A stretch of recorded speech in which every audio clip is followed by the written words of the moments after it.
Olá, meus amados irmãos, graça e paz. Que privilégio estarmos juntos mais esta vez, compartilhando da palavra de Deus, aquilo que Deus tem posto em nosso coração. Eu quero, antes de ler o texto sagrado da palavra de Deus, eu quero orar por você, e quero também apresentar diante de Deus o Líbano. Hoje houve uma grande explosão lá no Líbano, com mais de 3.700 feridos e mais de 70 pessoas mortas ainda. E a minha palavra hoje, quando eu vi isso, foi a seguinte: que Deus tenha misericórdia do Líbano. Eu quero então orar, apresentar a Deus essa situação. Querido Deus, nosso Pai amado, em nome de Jesus nós estamos diante do Senhor, para mais uma vez, Pai bendito, falarmos da Tua graça salvadora. Ó Deus amado, obrigado por este dia. Quero, Senhor, apresentar diante do Teu trono de graça e misericórdia o Líbano. Ó Deus, aquela explosão de grande porte, com tantas pessoas feridas, tantas pessoas mortas, ó Pai querido, que o Senhor possa entrar com providência e estar ali, Deus, socorrendo, estar consolando aquelas famílias, Pai amado. O Senhor é o Deus Criador, dono da vida. Portanto, Pai, eu peço a Tua bênção por aquelas pessoas. A pessoa também, Deus amado, aqueles que irão ouvir a Tua palavra, em nome de Jesus. Amém. Eu quero ler com você o Evangelho de Lucas, capítulo 22, a partir do verso 54, que nos diz o seguinte: então, prendendo, levaram-no para a casa do sumo sacerdote. Pedro os seguia à distância, mas quando acenderam um fogo no meio do pátio e se sentaram ao redor dele, Pedro sentou-se com eles. Uma criada o viu sentado ali à luz do fogo, olhou fixamente para ele e disse: este homem estava com ele. Mas ele negou: mulher, não conheço. Pouco depois um homem o viu e disse: você também é um deles. Homem, não sou, respondeu Pedro. Cerca de 1 hora mais tarde, outro afirmou: certamente este homem estava com ele, pois é galileu. Pedro respondeu: homem, não sei do que você está falando. Falava ele ainda quando o galo cantou. O Senhor voltou-se e olhou diretamente para Pedro. Então Pedro se lembrou da palavra que o Senhor lhe tinha dito: antes que o galo cante, hoje você me negará 3 vezes. Saindo dali, chorou amargamente. Eu quero pensar por alguns instantes com você neste texto que nós acabamos de ler, que eu acabei de ler, com o seguinte tema: o olhar. O olhar. Os 4 evangelhos, eles contam essa narrativa de Pedro negando a Jesus, mas somente Lucas, ele inclui o olhar de Jesus para Pedro. Eu quero contar uma história que, melhor, eu vou ler essa história, alguma parte dela para você. É da Brenda M. Josie. Ela diz o seguinte: ela conhecia o olhar do pai dela. Era um olhar silencioso, mas fala alto. E ela diz o seguinte: que o pai dela era mestre em dar esse olhar. Isso significa que ele raramente tinha que gritar ou bater.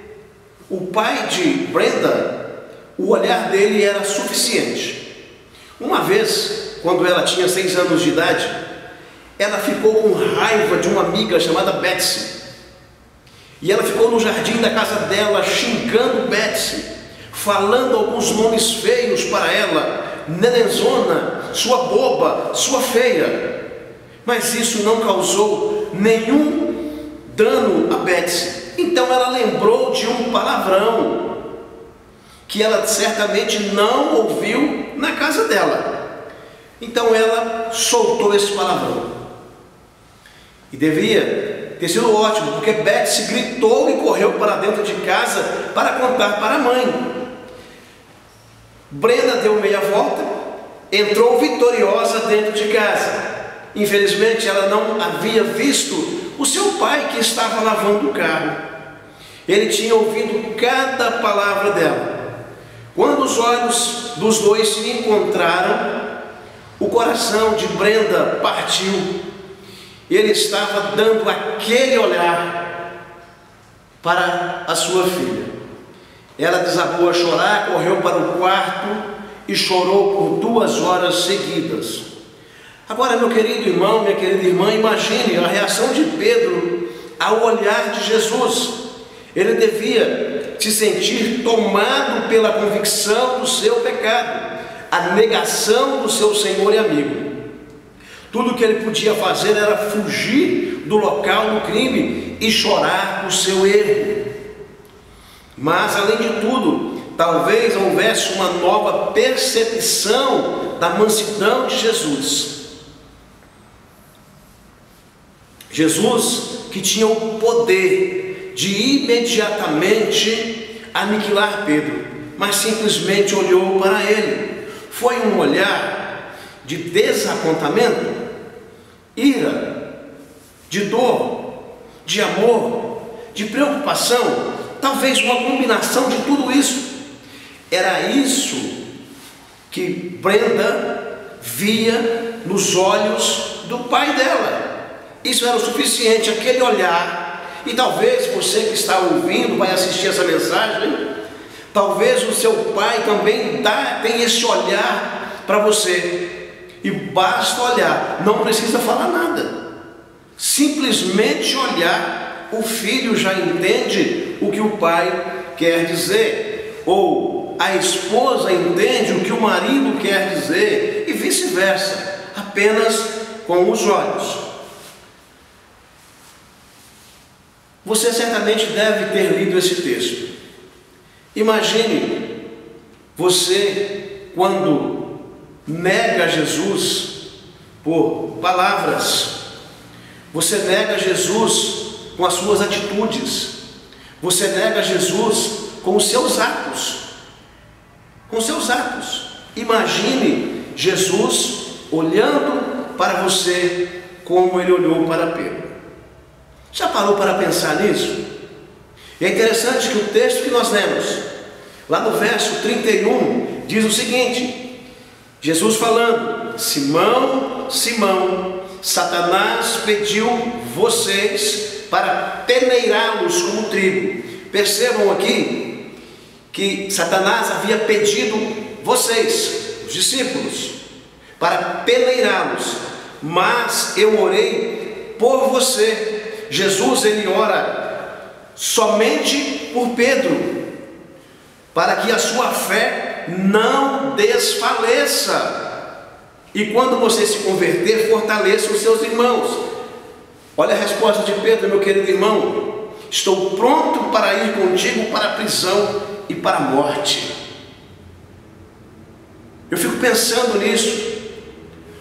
Qual tem sido a nossa atitude ao olharmos para a palavra de Deus? Estamos prontos para, se preciso for, ir para a prisão ou a morte por Cristo?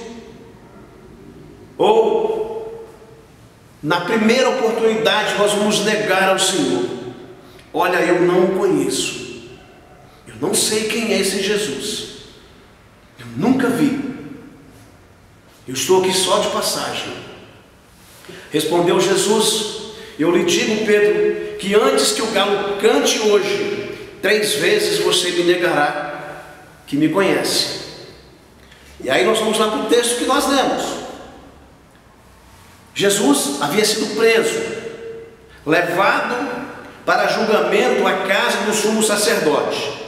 Certamente estava frio, porque eles acenderam uma fogueira lá no pátio e ficaram em volta, se aquecendo. Pedro chega para se aquecer, porque estava frio. E o texto diz que uma criada viu sentado ali à luz do fogo, olhou fixamente para ele e disse: este homem estava com ele. Aí eu quero te perguntar: a sua maneira de agir denuncia que você é de Jesus? Quando você está com os seus amigos no trabalho, eles sabem que você é de Jesus? O texto diz o seguinte: este homem estava com ele. O nosso jeito de ser, a maneira de nos vestirmos, a maneira de nos portarmos, a maneira de falarmos, tem que denunciar que nós somos de Jesus, meu querido irmão. No verso 57, Pedro então negou: mulher, não conheço, nem sei quem é. Pouco depois um homem o viu e disse: você também é um deles. Você também é um deles. Homem, não sou, respondeu Pedro. Talvez Pedro aqui começou a ficar nervoso. Lembra que quando Jesus foi preso, o que Pedro fez? Cortou lá a orelha do rapaz. E Jesus foi lá e curou. Certamente Pedro aqui começou a ficar nervoso. Homem, não sou. Cerca de 1 hora mais tarde, outro afirmou: certamente este homem estava com ele, pois é galileu. Meu querido irmão, a nossa maneira de ser tem que denunciar que nós somos de Jesus, que nós servimos ao Senhor com a nossa vida, servimos ao Senhor com os nossos bens, com a nossa família, servimos ao Senhor com tudo que nós temos e somos. Precisamos entender isso. Pedro, então ele responde novamente: homem, não sei do que você está falando. Eu não conheço, eu já disse que não conheço. Por que vocês insistem tanto em dizer isso? Falava ele ainda quando o galo cantou. O Senhor voltou-se e olhou diretamente para Pedro. Lembra da história de Brenda? O olhar do pai dela? Jesus, ele olhou para Pedro. Talvez ele deve ter ficado desapontado, com dor, irado. Amou Pedro, ficou preocupado. Mas ele olhou para Pedro.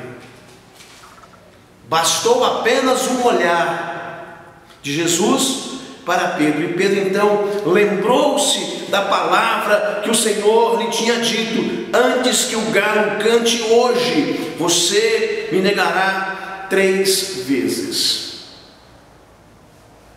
Estamos vivendo dias difíceis, um ano difícil, que a nossa atitude ela terá que falar mais alto daqui para frente. O nosso jeito de ser, ele vai ter que falar mais alto com as pessoas que estarão à nossa volta. Não dá mais para brincar de ser crente. Não dá mais para brincar de vir na igreja. Precisamos assumir uma postura com a nossa vida e Deus. Olha, Senhor, eu sou teu. Aleluia, amém. Eu sou teu, Senhor. Eu quero te servir. Eu quero dedicar a minha vida ao Senhor. Eu quero consagrar a minha vida ao Senhor. Mesmo que eu tenha que pagar com a minha vida, mas eu quero consagrar a minha vida ao Senhor. Bastou olhar, então Pedro sai dali e ele vai chorar amargamente. Um choro amargo, um choro doído, um choro de arrependimento, um choro de tristeza, um choro de saber que ele havia negado o seu Senhor e era o seu amigo porque andava junto com Jesus. Pedro caminhava, um choro doído, um choro de arrependimento, um choro de tristeza, um choro de saber que ele havia negado o seu Senhor e era o seu amigo porque andava junto com Jesus. Pedro caminhava com Jesus, ele serviu Jesus, ele serviu na seara. Pedro participou, Pedro viu os milagres de Cristo. E Pedro então diga: olha, eu não sei, eu não conheço. Eu quero chamar você para uma responsabilidade com Cristo neste dia. Já tenho dito isso algumas vezes e volto a repetir. Como está a sua vida com Deus? Como está a sua vida com Deus? Se você estiver longe do caminho do Senhor, eu quero lhe convidar a voltar-se para o Senhor. Chega de negar a Jesus. Chega de ficar longe dos caminhos do Senhor. Sua vida pertence ao Senhor. Você sabe disso. Volte-se para o Senhor. Volte-se com a sua vida do jeitinho que você está. Volte-se para o Senhor. A palavra de Deus, ela é bem clara. O amor de Cristo por você. Porque Deus amou o mundo de tal maneira que Ele deu o seu único Filho, para que todo aquele que nele crê não pereça, mas tenha a vida eterna. Olha que amor incondicional esse. O único Filho, por você, para que você tenha a vida eterna. É tempo de estar com Jesus. É tempo de colocar a sua vida no altar do Senhor. E a minha oração é que você possa se encontrar com o Senhor neste dia. Que o Senhor te abençoe e te guarde. Que o Senhor guarde a sua família. Em nome de Jesus. Amém. Se você ainda não é inscrito nesse canal, se inscreva, compartilhe, deixe o seu like, contribua com este ministério, contribua também financeiramente com este ministério. Que o Senhor te abençoe e te guarde. Amém. O novo coronavírus não vê raça, também não vê nacionalidade e nem idade. As pessoas afetadas nesta pandemia merecem todo o nosso apoio, compaixão e respeito.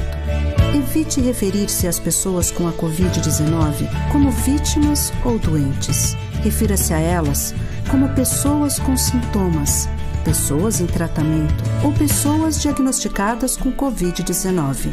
Mudar a forma de falar e agir é o primeiro passo para combater a discriminação e o estigma.